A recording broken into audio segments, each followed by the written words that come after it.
Hi, I'm Danielle Flynn. I'm the historic Joel Morgan. He is historic. That's our Joel, man. We are out for City of the Week. We're in Troy, and right now we're inside the Troy Historic Village. This is Lorraine. She's the executive director of the Troy Historic Village. They're doing amazing things over here because I've said it before, man. When we've been out in all of our travels, Joel, if you don't protect your history, you're gonna lose it. That's right. That's part of what got this place started was this policy of move it or lose it. As Troy was expanding at gangbuster rates, man, if new stuff's coming in, old stuff's coming down. And they were like, we got to do something to protect this. But that was the policy. So multiple times, the Troy Historical Society has had to raise money to not just move a building, but also buy the building first. That doesn't seem right to me, but, thanks to everybody who's helped support and your support in the future. We're going to check out some of the different cool places. This place is all done up for the holidays. We have our official Alex tour guide on top of it, right? So check him out. He's in costume and everything, man. They do it up. They do it up here at the Troy Historical Village. So,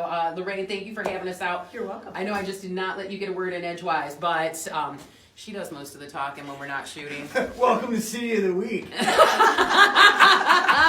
All right, let's go to our next place. All right, of course, Steven immediately found toys. Go ahead. Now you see it? No, you don't. Look, it's gone. There you go. The dog ate it. Is that what happened? Yep.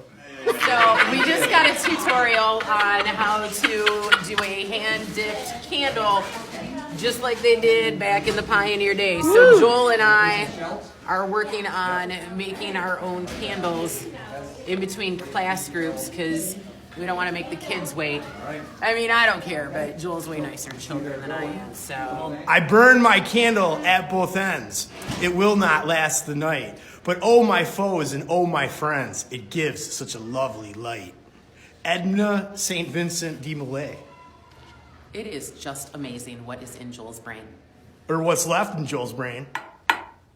All right, right now, Joel and I are hanging out in kind of a log cabin. If it was a totally traditional log cabin, it wouldn't have any windows. So this was actually known as a settler's cabin. And again, this building got moved to the Troy Historical Village.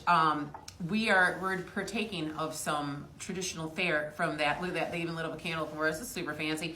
We've been dodging kids all day long because the Troy Historical Village is open for schools and they come in and they do tours. Like the kids go into classrooms. They're very big on matching up curriculum with the learning experience of immersion. All right, so it's educational, dude. They're like all booked up but the fun. entire school season. But then they're also doing this thing like we've got Alex. Will you come here? So what they're doing is instead, it's kind of like a staycation. You can get a field trip that comes to your school with the with Alex. with the Troy Historical Village. So somebody such as Alex would actually come out, get into the classroom, and teach the kids about the history and processes, and that's part of what goes on in here. You use this as a classroom during the summer, correct, Alex? Oh, absolutely, year round. Yeah, so the kids come in and they do kid chores, which I love it when kids do chores. Ha, kids, all right? So they're making butter, they're planting seeds, they're shutting corn, depending on what the season is. They got something for you. There's always chores.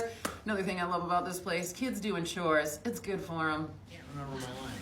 All right, so right now we are in behind the scenes, or I should say under the scenes. We're under the scenes. We're under the scenes, and we are in the basement of what was the Troy Church. I mean, it still is a church, absolutely amazing and beautiful, but right around 2004, I think is what Lorraine was telling me, then this church got moved. The original site, they were building a bigger church, and so they moved it over here. So at that point, this church was 150 years old. Nobody had seen the bottom of it because, it's like the bottom of the church. What do you lifting up the corner? So when they did, Stephen, our cameraman, if you can pan up, they found all these hand-cut, hand-notched logs that were used to construct this building in the 1800s. Had one job, Joel. I didn't think he was serious. Dude, you touched it. You always ask before you touch stuff. Why are you doing that? I'm compulsive, Donnie. All right, well, as most adventures end up on City of the Week, we're behind bars. So, Alex, what time's dinner?